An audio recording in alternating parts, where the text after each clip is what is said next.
One of the most common requirements is being able to customize AI models for specific needs, and most people are aware of using prompts to customize the model. This is where people try to wield the LLM by crafting a thorough instructions to follow. And popular applications like Claude Code and Codex all use different prompting techniques to guide its behavior. Another popular way is the context. Manipulating what's inside the context window can change how well the model performs. You might have heard of terms like RAG, where you rely on external database to fill your context by semantics, or even skills where domain-specific instructions are loaded on demand right into the context. Now, the focus of this video is the third method, which customizes the model by targeting directly at the model's architecture through fine-tuning. Unlike prompt and context, fine-tuning involves going directly into the model's parameters itself. But regardless of the methods above, whether you go to prompt or context or the model's weights, the common element is your unique requirement to customize the model somehow to behave specifically for the task at hand. Now, the idea of fine-tuning has been around even before ChatGPT,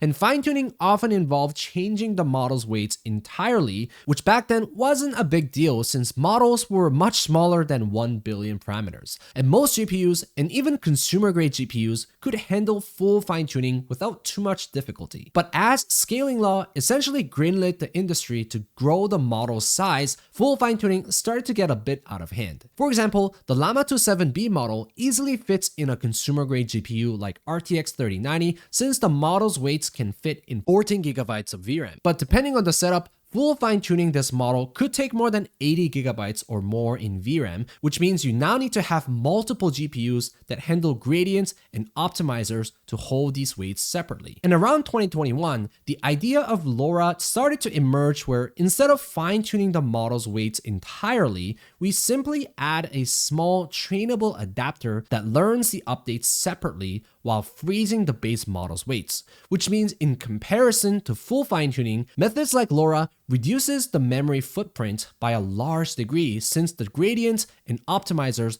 don't need to hold the entire model's weights to fine-tune the whole model, but instead only the low-rank adapter for additional training. So our VRAM requirement now shrunk from a huge 80 to 100 gigabytes for full fine-tuning to just 20 to 30 gigabytes depending on the configuration. Much easier. But common open models can range from 3 billion to 120 billion in size, which means securing the compute that's needed to fine-tune them is tricky, and setting up the instance and the fine-tuning environment can add a technical overhead. Crusoe offers serverless fine-tuning under Crusoe Intelligence Foundry, where you can spin up a fine-tuning job without having to create a compute instance to manage, essentially offering fine-tuning as a service. You can select a base model that's available in the dropdown to fine-tune the model. And from here, you can add your own training data in the form of JSONL or Parquet file that'll be used to train the LoRA adapter. Now, one thing you'll notice is the difference between fine-tuning and what we discussed earlier, like prompt and context engineering.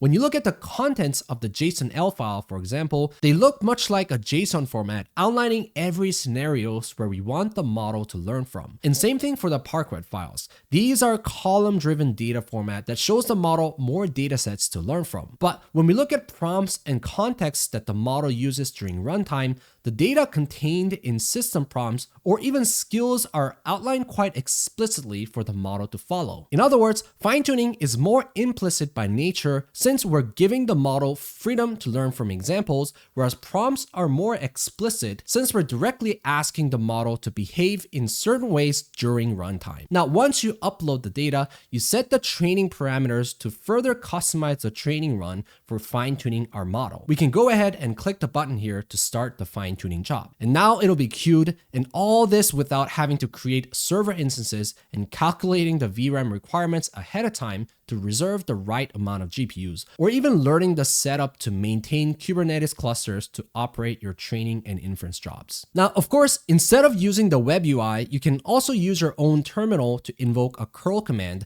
to not only start the same job that we just created, but with additional commands to change the hyperparameters. Same thing for Python, where you can just create the fine-tuning jobs and also check on statuses and checkpoints during fine-tuning. Now, once your job is complete, you not only have access to the fine-tuned adapter, you can view all the checkpoints that Crusoe created as the model was trained over time, whether it's through web or through your terminal to download them. This adapter is now ready to be served for inference engines like VLLM, where the model now uses the LoRA we just trained during inference. And since we're using Crusoe, you can also host these models directly with just a click or one line of code using Manage Inference option Crusoe offers today, either through self-serve or serverless or dedicated deployment options depending on your needs.